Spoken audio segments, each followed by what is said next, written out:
We'll now move on to oral questions put by members to ministers. The Honourable Leader of the Official Opposition. Thank you, Mr. Speaker. Yesterday, the Auditor General released an update on audits conducted in 2014 and 2015. Included in those updates was an audit conducted on surgical wait times in Nova Scotia. The Auditor General indicated that hip and knee replacement surgeries have a wait time of 18 months, 3 times the national standard of 6 months. And according to the Health Authority, the province plans to meet the standard by 2020. Does the Premier believe that the province will meet the national standard of 6 months wait times by 2020? The Honourable Premier. Yes. The Honourable Leader of the Official Opposition. Thank you. I thank the Premier for his answer. On March 22nd of this year, the leader of the New Democratic Party asked the Premier about the possibility of a strike by healthcare workers.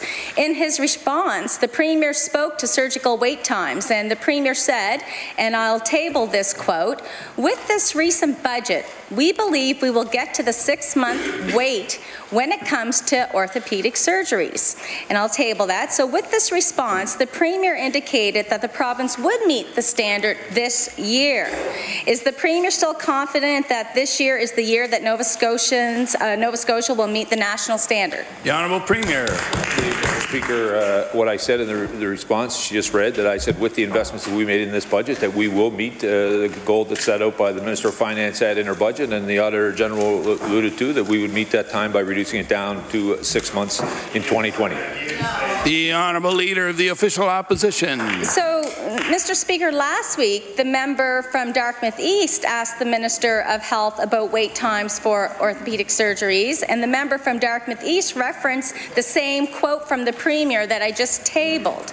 The Minister responded at that point that he did not believe that the Premier made even such a comment, but as we know, I just tabled it and he did, and that he would not make such a commitment to such a statement. So the Health Authority says 2020, the Premier says 2018, and the Minister of Health says no way, not 2018. So Nova Scotians are in chronic pain.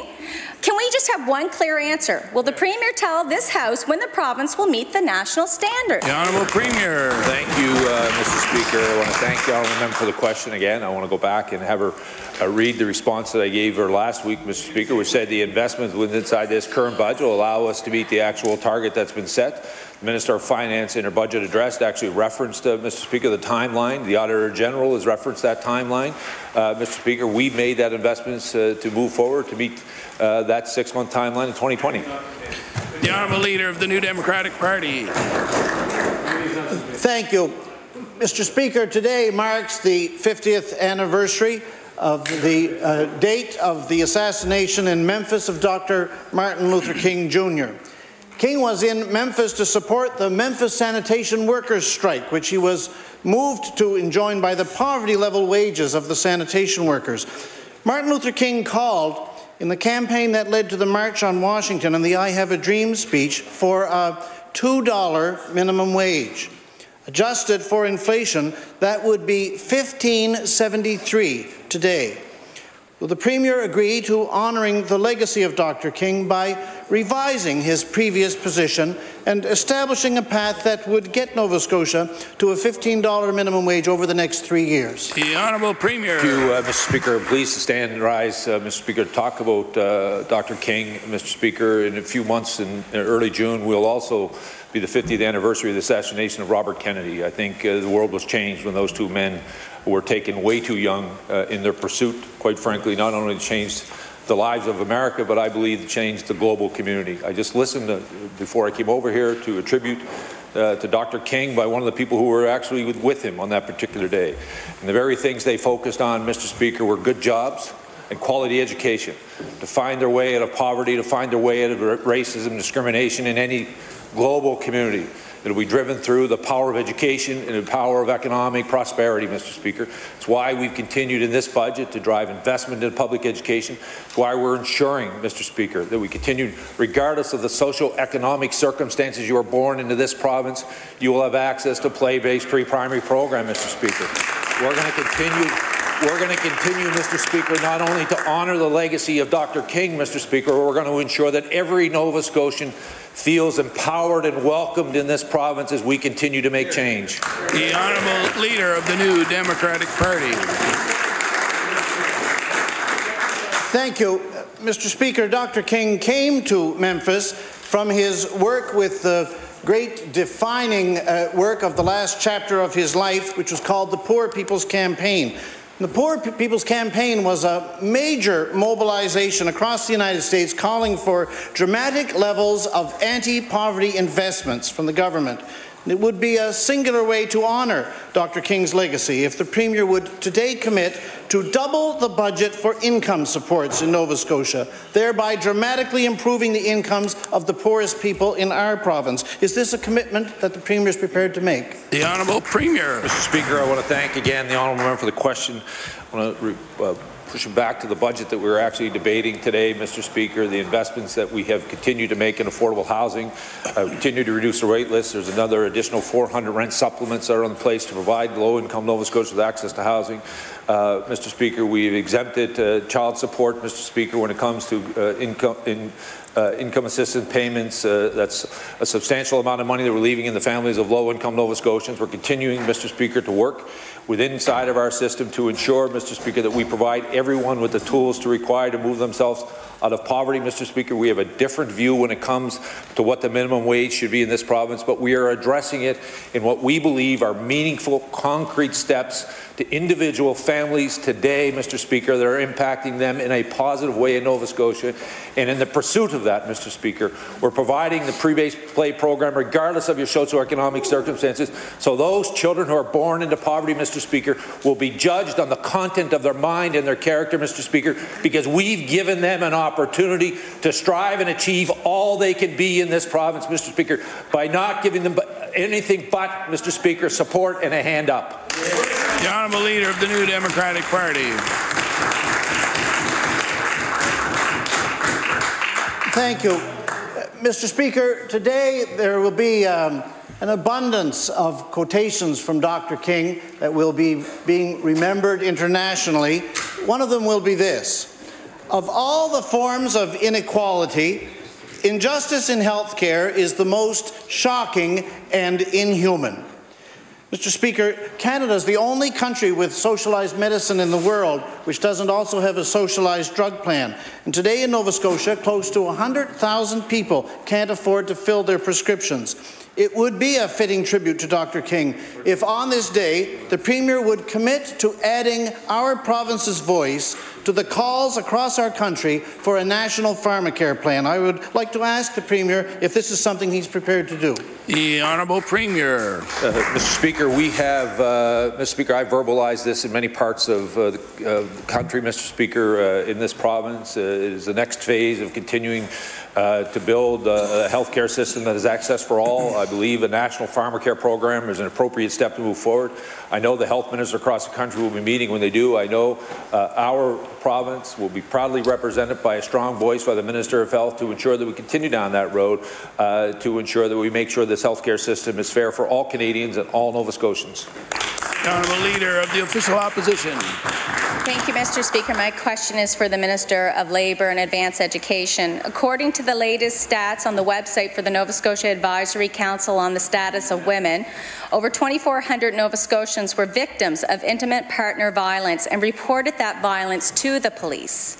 According to the same website, the General Social Survey conducted by Stats Canada reports that approximately 25,000 Nova Scotians report having been victims of intimate partner violence in the preceding 5 years. Studies show that a lack of financial resources and options is the #1 reason that victims of domestic violence cannot leave abusive relationships. So does the minister agree that lack of money keeps victims in abusive situations? Because I certainly do. The Honourable Minister of Labour and Advanced Education. Mr. Speaker, I'd like to thank the member for the question. Mr. Speaker, in terms of domestic violence, 25,000 cases is 25,000 too many in my opinion. Mr. Speaker, what we have here in the House is a bill which is to support the individuals, because what would be much worse as not even having some money in order to move forward is having the risk of your job being terminated because you're in a domestic violence situation. We have a bill before the House. I'm very proud of that bill, and I look forward to debate on it. Thank you, Mr. Speaker. The Honourable Leader of the Official Opposition. Thank you, Mr. Speaker, but yet that bill has no financial attachment. So other jurisdictions in Canada offer 5 paid days of leave for victims. 2,400 victims at 5 days each equals over 12,000 person days of leave. And those 12,000 person days of leave means on any given day, 34 people would be on leave. The latest statistics peg the median salary in Nova Scotia to be around $31,000. 34 full-time equivalents at $31,000 is just under $1.1 million. So, Mr. Speaker, for $1.1 million, the province could cover the cost of 5 paid leaves for victims of intimate partner violence. Does the minister agree that $1.1 million in a good investment in assisting victims of intimate partner violence find safety for themselves and children? The Honourable Minister of Labour and Advanced Education. Mr. Speaker, in terms of the public service with our employees, we do have paid leaves available. Mr. Speaker, what we have here is a bill that will protect all workers, not only workers that are in the public service, but all workers in Nova Scotia. And Mr. Speaker, that bill for Nova Scotia has rights for a person to take 16 weeks of leave, and it also has rights for people to take 10 intermittent days of leaves. Mr. Speaker, the member has spoken about other provinces that have the paid leave. So far, there are 2 in all of the country that have paid leaves, and I have committed to look at paid leaves in the future. Thank you, Mr. Speaker. The Honourable Member for Cape Breton Centre. Mr. Speaker, a few months ago I brought up the suspension of the New Waterford Consolidated Hospital mobile care team. I was worried about health care in industrial Cape Breton, worried that our community hospitals were having their oxygen supply cut off. Clearly, residents of Glace Bay and North Sydney were experiencing similar problems. At the time, we were told we were fear-mongering, but it seems with the news of the potential closure of the Northside General and Glace Bay Hospital, I wasn't too far from the truth. Mr. Speaker, will the Minister of Health admit that closing community hospitals in the CBRM was the plan all along? The Honourable Minister of Health. Thank you, Mr. Speaker. I'm not sure where the member's getting the information she's cited in the question there before, Mr. Speaker, particularly with respect to references of closures of facilities. So it's difficult, Mr. Speaker, to respond to the inquiry based upon information that I don't have before me. The Honourable Member for Cape Breton Centre.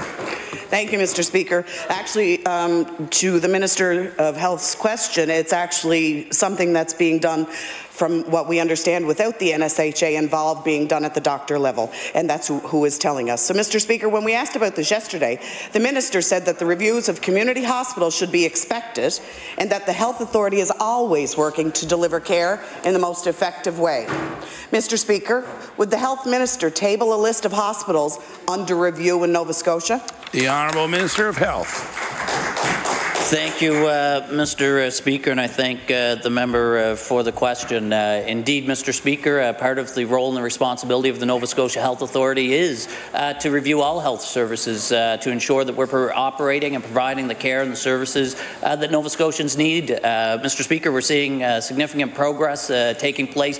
We're seeing investments based upon a proposal brought forward by the Nova Scotia Health Authority, which they developed in partnership with orthopedic surgeons, which is moving us towards the national benchmark, Mr. Speaker. We've seen partnerships and working with physicians, Mr. Speaker, and Doctors Nova Scotia to enhance our ability to compensate frontline family care providers. Mr. Speaker, we work with our physicians all the time with primary care access through collaborative practices. Mr. Speaker, that's what happens in our healthcare system. It's the way to move forward and to provide the best care possible to all Nova Scotians. The Honourable Member for Northside Westmount. Thank you, Mr. Speaker. Mr. Speaker, my question is also to the Minister of Health.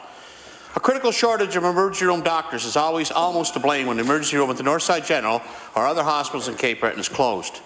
Locum physicians used to fill the gap, but a new policy is driving locum physicians away. One locum physician was told that only $500 of his flight to get to Nova Scotia would be paid. His hotel would only be reimbursed for the days he worked, and his rental car would not be covered, even though he was being asked to work at the Northside, Glace Bay, and the Cape Breton Regional Hospital. In the end, this doctor decided not to come to Cape Breton, Mr. Speaker. So my question to the minister is, when locum physicians are so instrumental in keeping the emergency rooms open, Why is the minister driving them away? The Honourable Minister of Health. Thank you, Mr. Speaker, and I wholeheartedly disagree with the member's assertion that he brought forward there, Mr. Speaker. Indeed, as the minister, I welcome physicians to step up and support, and I thank those physicians who do work and practice on a locum basis, Mr. Speaker. There are many that work throughout the province providing care, and the example being used in our emergency rooms. Many of our communities rely on physicians who are willing to step up to the plate. So I thank them for the service, Mr. Speaker. We do have policies in place that stipulate how the compensation for that type of service is provided. The Honourable Member for Northside Westmount. Mr. Speaker, to come fill a gap under the under-resourced emergency room, an out-of-province locum doctor must pay a license fee of $250 a month. They are also required to pay $500 Doctors Nova Scotia fee, a cost that used to be covered by the Health Board. And as I said, those doctors are now responsible for the cost of a rental car to get to and from work and their hotel room on their days off. And if they were lucky enough to get an interested doctor, they'll find out that they make less at the Northside General than they do at the Cape Breton Regional Hospital. So my question to the minister, will the minister commit to knocking down all these barriers that prevent locum doctors from coming to Cape Breton and working in these hospitals? The Honourable Minister of Health. Thank you, Mr. Speaker. I thank the member for the question. Indeed, we do look at our compensation models, Mr. Speaker. The member cited some examples, though, that don't fit related to fees charged by organizations outside of government. He cited Doctors Nova Scotia. The fee for the licensing is managed by the College of Physicians and Surgeons, Mr. Speaker. So, Mr. Speaker, with respect to those policies and the funding that we do provide, we do look at those, Mr. Speaker. And indeed, I think we have a great example where we work with Doctors Nova Scotia, Mr. Speaker, to identify... Order, please. The Honourable Minister of Health. I think we've demonstrated recently, Mr. Speaker, exactly how well we can work with Doctors Nova Scotia and our partners providing healthcare services to come up with programs, Mr. Speaker, towards the compensation needed. The Honourable Member for Cumberland North. Mr. Speaker, every day across this province, our hospital beds are filled up to about 40% with people awaiting long-term care nursing home beds, or they can't return home because of the lack of home care supports. As a result, our emergency rooms are filled with admitted patients with no privacy, noisy environments, not conducive for healing. Mr. Speaker, my question to the Minister of Health is, when can we expect this government to increase the number of nursing home beds available and also create a plan to improve home care supports? The Honourable Minister of Health. Thank you, Mr. Speaker. I thank the member for the question. I think it's very important to note that the work that's been done and the path that we've charted, Mr. Speaker, both in the area of long-term care as well as the home care services, Mr. Speaker, we've invested heavily. We've been making great strides, particularly in the home care space, Mr. Speaker. We've seen the impacts. The member references people waiting in hospital. We've seen a reduction, Mr. Speaker, in the number of people waiting in hospital for nursing care access, Mr. Speaker. We've seen a reduction in the number of people and how long they wait, Mr. Speaker, to access home care and long-term care services, Mr. Speaker. So the path that we're making, Mr. Speaker, is there more work to be done? Yes, there is, Mr. Speaker, and we're continuing to pursue that. The Honourable Member for Cumberland North. Mr. Speaker, I thank the Minister for his answer, and I think we all can agree that when you look at the problems with the paramedics and the not being able to get people into emerge departments, we still have a lot of work to be done. And I wanted to also identify, the Auditor General identified 8 out of 12 of the home care recommendations made by his office were not completed last year. The recommendations have been in place since 2008 and were also identified in 2013. The Auditor General said he was, quote, very disappointed by their performance, and I'd like to table that document. My question to the Minister of Health is, who is actually accountable to follow up on the Auditor General's recommendations for home care? Why have they not been completed, and when can we expect these recommendations to be done? The Honourable Minister of Health.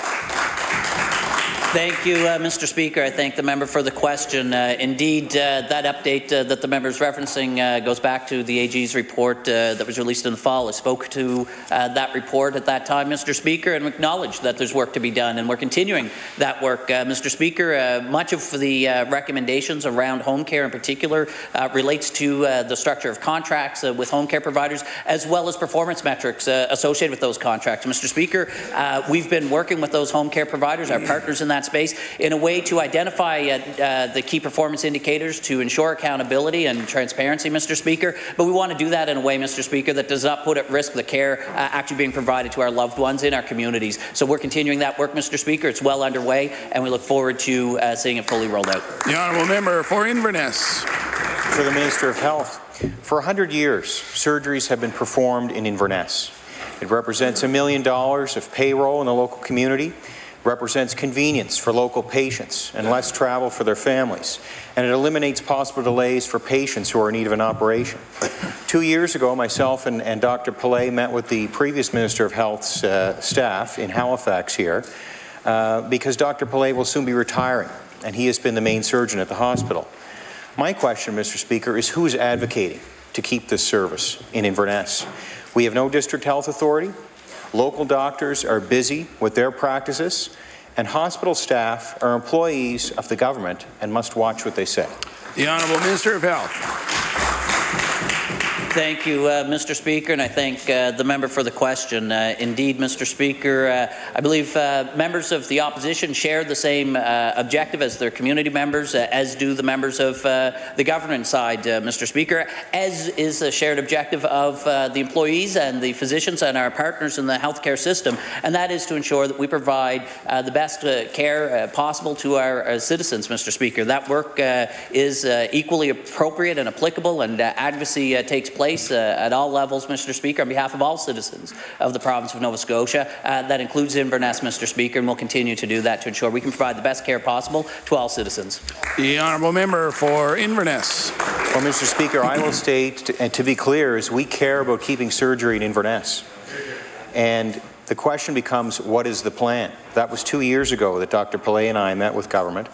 Assuming that government values keeping surgery in Inverness, and assuming the costs would just be transferred to another location if surgery was moved out of Inverness, can the Minister assure people in Western Cape Breton that the future of surgery is safe in Inverness, when no one in the system other than the retiring surgeon seems to have the ability to advocate to keep it? The Honourable Minister of Health. Thank you, Mr. Speaker. As I've noted previously, there is work that looks at all services that we provide to Nova Scotians, Mr. Speaker. Work takes place to ensure that we can provide the best care possible, making the best use of the resources that we have. Mr. Speaker, there's a plethora of research that I can certainly make available to the member that assesses a number of factors around the care, and that's the primary focus and objective that we have, to ensure that we have the right care in our communities across the province. The Honourable Member for Cape Breton Centre. Mr. Speaker, yesterday the Auditor General reported that after 4 years, the Nova Scotia Health Authority still has not acted on his recommendations regarding a plan for meeting the national benchmark in knee and hip surgery wait times. The Minister continues to announce money for these services, but without any public accountability for how the money is being spent. Mr. Speaker, can the Minister of Health explain why the Health Authority still has no public plan for meeting these important national benchmarks? The Honourable Minister of Health. Thank you, Mr. Speaker, and I think the member might be a little bit off base there, Mr. Speaker. It's not that we haven't implemented a plan, Mr. Speaker. Indeed, there's a public announcement with media right downstairs, Mr. Speaker, back in, I believe, October, where we actually announced the plan, Mr. Speaker, of how we're going to move forward with improving our progress around orthopedic surgery wait times, Mr. Speaker. That work was committed to then. We committed to pursuing additional surgeries in that fiscal year. We completed over 400 surgeries, Mr. Speaker. With the movement forward, that plan is continuing to be executed. We put in another $8.8 million, I believe, Mr. Speaker, towards these services, targeting another extra 350 or additional 350 surgeries in this fiscal year. The Honourable Member for Cape Breton Centre. Mr. Speaker, investments are one thing, but a plan is quite another. Money budgeted last year for surgeons went unspent, and more was added to this budget. Why should Nova Scotians believe that this spending is effective if there are no public measures of the outcomes it achieves? In 2014, the Department of Health agreed to lay out exactly how we will reduce wait times for hip and knee replacement and to report on the progress along the way. 4 years later, there's still no roadmap, and now the NSHA says they'll have one in place by 2020, 6 years after the initial agreement. According to the Health Authority's VP of Quality, implementation efforts may have been hampered by the need to focus on amalgamation, and I'll table his comments. Mr. Speaker, can the minister confirm that combining the health authorities stalled progress on important public accountability measures like the ones highlighted by the Auditor General? The Honourable Minister of Health. Mr. Speaker, the number of concerns I have with the statements made by the member opposite, Mr. Speaker, I just stated that we very clearly laid out the roadmap and the path forward, Mr. Speaker, in October of 2017. Mr. Speaker, that's the plan that we're executing on. Mr. Speaker, the mistake that the member opposite made in citing the fact that we had money set aside to hire additional surgeons in last fiscal year, Mr. Speaker, is mistaken. The roadmap that was released in October, Mr. Speaker, one that was designed by the NSHA in collaboration with orthopedic surgeons and others that are involved on the front line, Mr. Speaker, based upon their recommendations, was not dependent on investments in hiring additional orthopedic surgeons in the last fiscal year, Mr. Speaker. That was based upon making better use of the resources that we have in place now. It's being efficient and effective, Mr. Speaker, and using our resources. That's step one. Step two is to invest in hiring additional staff, Mr. Speaker, to provide these surgeries. That's what's put in place in this phase two in this fiscal year. That's where the money's going forward with. And as I said, Mr. Speaker, we've seen results. Over 400 additional surgeries between October and another 350 on slate for this fiscal year.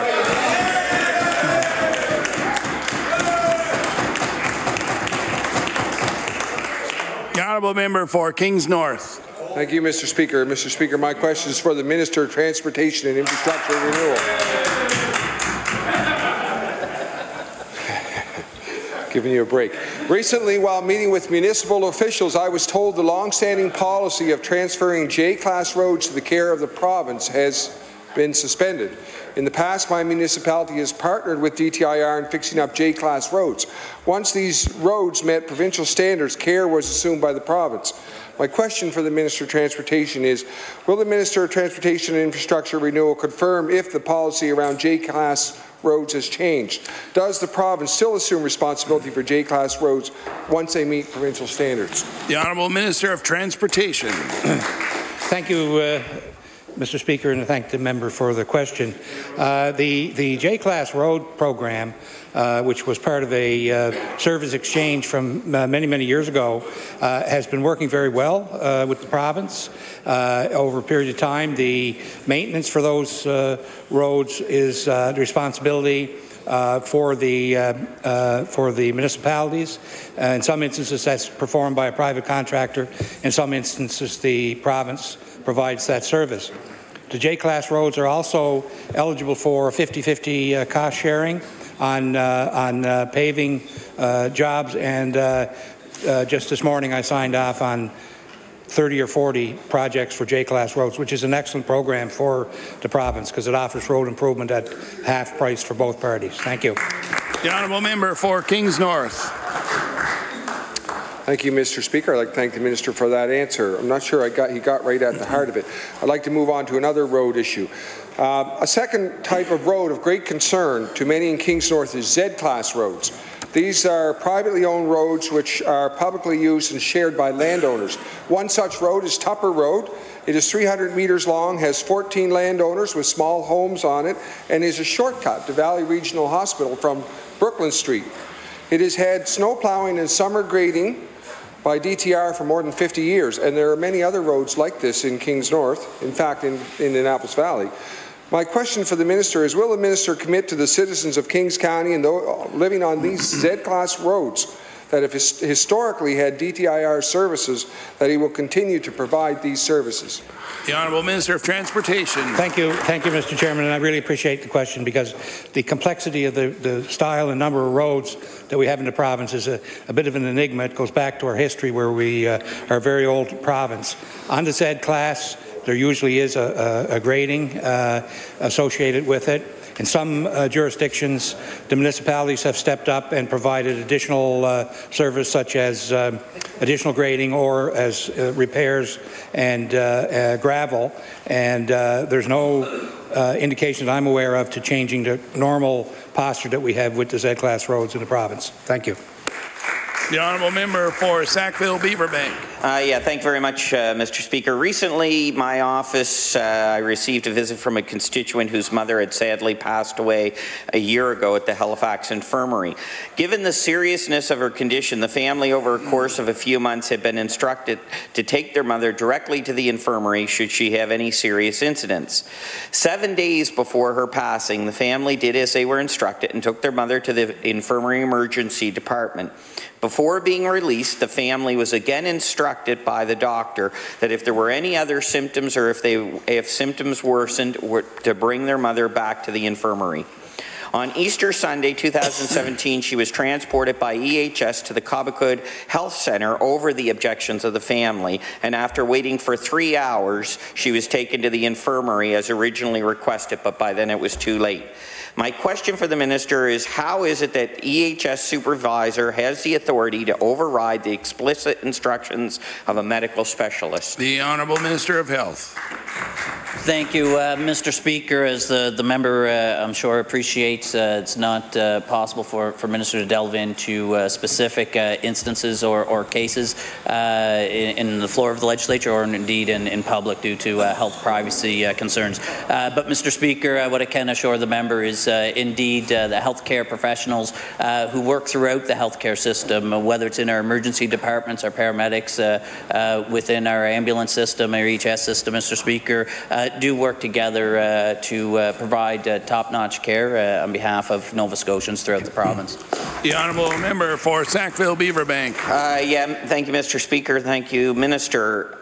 This incident to me is somewhat troubling because there are only limited services at Cobequid Health Centre.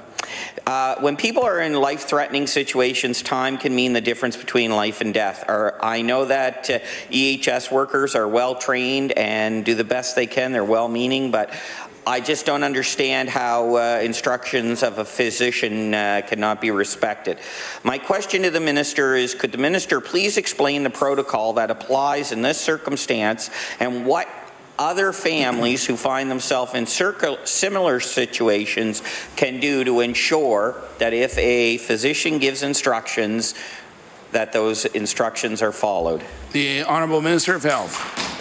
Thank you, Mr. Speaker, and indeed the general process that our EHS system operates on is a combination of assessment of the individual that they're responding to, whether that's a traumatic incident, Mr. Speaker, like a car accident, or a different type of acute healthcare condition, like a heart condition or a stroke or some other condition like that, Mr. Speaker. Whatever the health condition that they're responding to, the paramedics provide that frontline assessment, and then they use clinical judgment. But indeed, in addition to that, there is communications that takes place from the ambulance, Mr. Speaker, and they can make those connections into hospital sites as well, Mr. Speaker, to have those discussions to ensure that the receiving site is aware of what's coming in, to receive direction, as the member suggests, from physicians.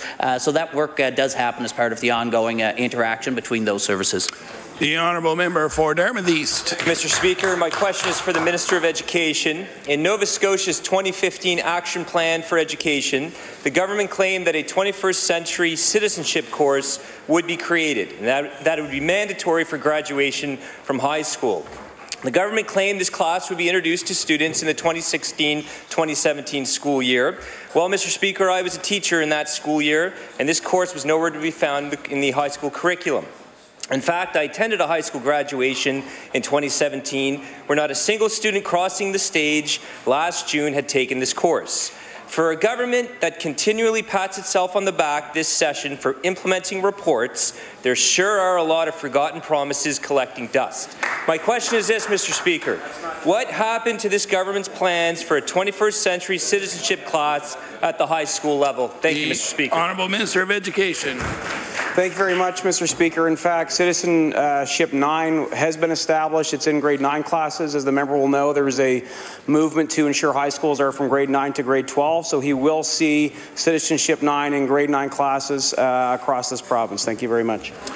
The honourable member for Dartmouth East. Speaker, there are some concerns that the material of that course is not appropriate for grade 9. And we know, Mr. Speaker, low voter turnout among our youth in the last provincial election indicates Nova Scotian students are graduating high school without basic knowledge of how government works. Along with this, students are graduating without basic knowledge of personal finance.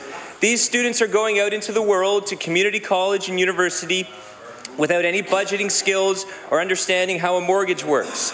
The minister talks about positioning Nova Scotia's youth to compete on the world stage, but we continue to produce some graduates that struggle with basic life skills and an understanding of how our political system operates. Mr. Speaker, my question is this: why are we continuously uprooting our education system when solutions we landed on 3 years ago have yet to be implemented? The Honourable Minister of Education.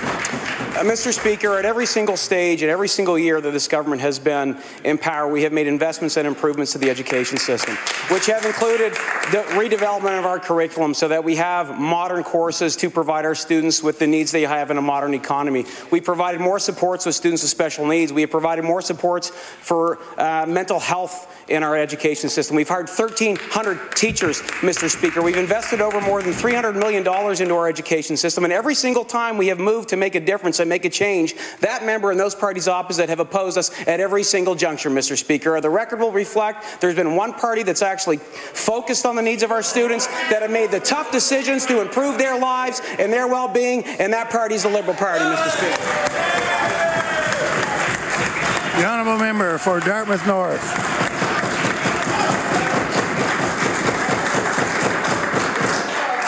Mr. Speaker, my question is for the Minister of Community Services.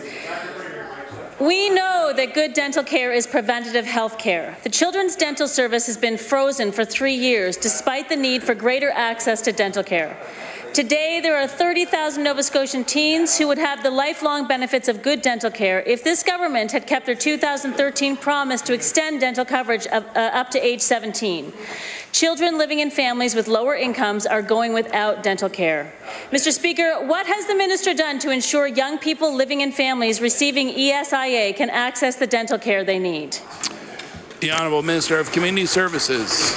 I want to thank the honourable member for the question. As the honourable member will know, this year, for example, we are in fact removing the calculation of maintenance from eligibility for ESIA, Mr. Speaker, which means that's more money in the pockets of Nova Scotians who are receiving ESIA. The average household, in fact, that does receive that maintenance, it's $275 per month, Mr. Speaker. That's a big increase, and I would never tell Nova Scotians how they should spend their money, but that could be one place they could spend it. Thank you.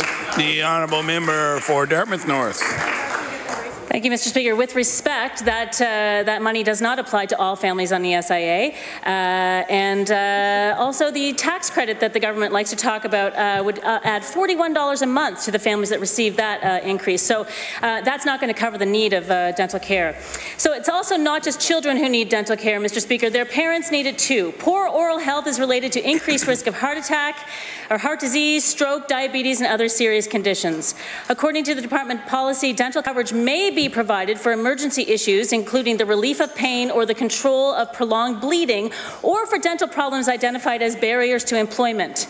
People on ESIA don't have access to cleanings or other services to prevent the pain, bleeding, infection, or other complications. And even if coverage was provided, the department will only pay 80%. With ESIA rates at $535 a month, people cannot afford that. Mr. Speaker, does the minister agree that people on ESIA should be able to access preventative dental care so they are not forced to face pain, bleeding, and other dental complications? The Honourable Minister of Community Services. I want to thank the honourable member for the question. I want to assure her that as we continue on down the path of transformation, we are looking at all options for ways that we can improve services to our clients. Thank you. The honourable member for Cumberland North. Mr. Speaker, my question is for the Minister of Business. Cumberland Health Boards in Cumberland County have done an exceptional job working with the people and have identified creating economic wellness as a top priority. When assessing the health of people in the county, Colleen Dow, Community Health Board's coordinator, said, quote, "The thing that came up the most in the surveys was conversations about money. When we talked to people and asked them what they needed to be healthy, a lot of them said money. The more people struggled, the more they talked about money and the less they talked about actual health services." My question to the Minister of Business is, what is the Department of Business currently doing to encourage economic growth and wellness in Cumberland County? The Honourable Minister of Business. Thank you, Mr. Speaker, and I thank the member for the question. I think that our record shows, and certainly our fiscal management, that we've done a number of things. With graduate opportunities, with the amount of employment supports that we're providing to the private sector, with our investments in post-secondary education institutions, Mr. Speaker, our investment in tax cuts and tax incentives for both families and the private sector operators, we're making huge strides in supporting the private sector, Mr. Speaker. We've moved away from picking winners and losers to cutting big checks for a few. We're building an environment where people can create jobs. With our immigration programs, Mr. Speaker, with the fact that we're keeping young people home, we're providing youth opportunity to stay here in the province. We're building a better Nova Scotia one day at a time, Mr. Speaker. Thanks. The Honourable Member for Cumberland North. Mr. Speaker, the determinants of health indicate financial health is actually the most significant indicator of health.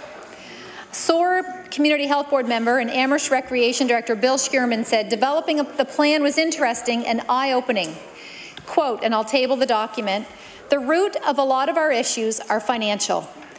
And I'd like for our Premier to hear this quote. 44% of our workforce earn $22,000 or less, 44%. And the average combined income in Cumberland County is $40,000. We know in Cumberland County we have to find a way to raise the bar. My question to the Minister is, will the Minister make a commitment today to work with myself, the Cumberland Business Connector, which is a board of local private businessmen and women, to improve the economy in northern Nova Scotia and Cumberland County? The Honourable Minister of Business. Thank you, Mr. Speaker. That is a commitment of any government, but I certainly think that we've been doing a significant job and positive strides with respect to rebuilding the economy in Nova Scotia. Again, Mr. Speaker, the members heard me and all members have heard us talk many times about our fiscal management and the fact that 3 consecutive balanced budgets, Mr. Speaker, it does make a difference for Nova Scotians.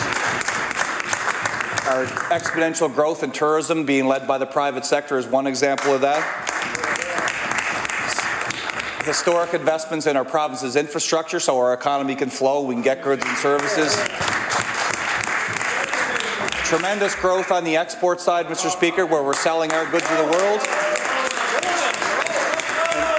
And finally, Mr. Speaker, I would say that we're tired of seeing Nova Scotians spend their hard-earned tax dollars on interest payments because of the debt that's been accumulated over the last decade by previous governments, Mr. Speaker. We're not wasting any more money on debt, Mr. Speaker. We're putting money back into the pockets of Nova Scotians. Thank you very much. The Honourable Member for Inverness. Question for the Minister of Energy, Mr. Speaker. Nova Scotia Power recently had some trouble convincing the UARB that Nova Scotians should pay for the installation of electric car chargers between Yarmouth and Sydney on their power bills. But Nova Scotia Power had no problem convincing the minister. He gave $120,000 of taxpayers' dollars and called it clean energy, despite the fact that most of our energy still comes from fossil fuels. Why is this government spending $120,000 on subsidizing electric car battery chargers for the few people who can afford to buy these expensive automobiles in Nova Scotia? The Honourable Minister of Energy. Thank you, Mr. Speaker. As the member would know, the electrification of our economy is one of those ways we're going to move away from a fossil economy, Mr. Speaker. And you know what? Nova Scotians been doing a leading job in the Federation with respect to our environmental protection.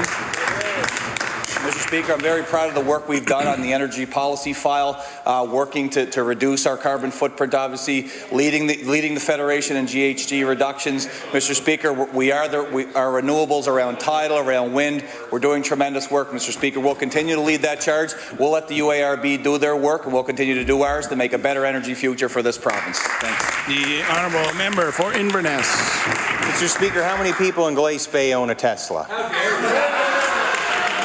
And for that matter, Mr. Speaker, how many people in Inverness own a Tesla?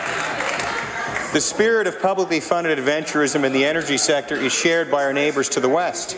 New Brunswick Power recently embarked on a similar mission, and with provincial and federal governments to spend millions on electric car chargers. I'll table that. There are now 88 chargers in New Brunswick, approximately one for each electric car. There was such little demand that one station in Bathurst used a total of 41 minutes for the month of December, generating $1's worth of electricity. If Nova Scotia Power plays its cards right, they might break even on these charges before the year 2028, which is when New Brunswick Power will stop losing money on these stations. Will the minister's electric car chargers end up like so many government adventures and produce a negative return on investment, or will this government finally succeed in heavily subsidizing the burning of imported coal to power private luxury automobiles? The Honourable Minister of Energy. Thank you, Mr. Speaker. All of the components of our energy grid, our energy mix that make Nova Scotia a national leader with respect to our climate change policy and energy consumption has been based on things that started out as extremely expensive, Mr. Speaker. Wind turbines were extremely expensive. Solar panels were extremely expensive. Tidal energy and the investments are massive at this point, Mr. Speaker, but the point is they were part of the future economy, the future energy mix for our economy. So while electronic vehicles and the infrastructure that supports them are few and far between at this point, we know that over time the manufacturing, the cost will come down, Mr. Speaker, and it will be part of a cleaner Nova Scotia, Mr. Speaker. We on this side of the House, Mr. Speaker, we don't view everything as being so negative, Mr. Speaker. We know there's a positive energy future for this province. The Honourable Member for Sydney River, Myra Lewisburg. I got a charge out of that. Mr. Speaker, my question through you is for the Minister of Health. The government has stubbornly maintained that there is not a crisis in Nova Scotia's healthcare system. He says this even though there are 100,000 Nova Scotians without a family doctor. Wait times are growing, emergency rooms are in danger of closing, and all the while, Nova Scotians keep getting sick, Mr. Speaker. So my question to the minister is quite simple. Will the minister admit that all of these things add up to a crisis? The Honourable Minister of Health.